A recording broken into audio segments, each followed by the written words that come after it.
તો કેમ છો કલેજા બધા મજામાં ને મજામાં જશો? સ્વાગત છે તમારું મારા એક નવા બ્લોગમાં. બધાને જય દ્વારકાધીશ અને હર હર મહાદેવ. તો મસ્ત મજાની કારી રાત થઈ ગઈ છે અને આજે આપણે જવાનું છે વિવાહમાં. પાછી વિવાડાની સિઝન ચાલુ થઈ ગઈ છે એટલે આપણે આજે આપણા ભાઈબંધના વિવાહમાં જવાનું છે. ત્યાં આવે છે કલાકાર અટાણ છે ને આપણે શું કે હાંજી છે એટલે પીઠી છે અને ત્યાં આવે છે આજ કલાકાર મિલન ઓડેદરા ને એક લેડીઝ કલાકાર આવે છે. આપણે નામ તો નથી આવડતું.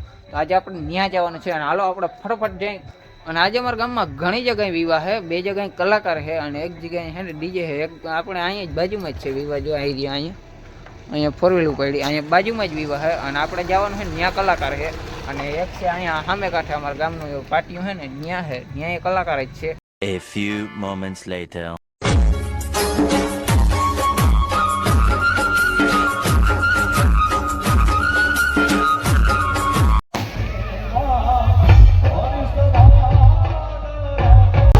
ફાઇનલી મિત્રો અમે આવી ગયા છે જ્યાં આપણે આવવાનું હતું ને વિવાહમાં. ત્યાં જો અહીંયા છે ને વિવાહ છે અને જો અહીંયા કલાકાર આવ્યા છે અને અહીંયા બધા ફટાકિયા બધા ફોડતા હતા. અને જ્યારે આપણે તમને બંગલો દેખાડો તમે છે ને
ખાવામાં હરમાય કે વિડીયોમાં આવે એ હરમાય.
હર હર મહાદેવ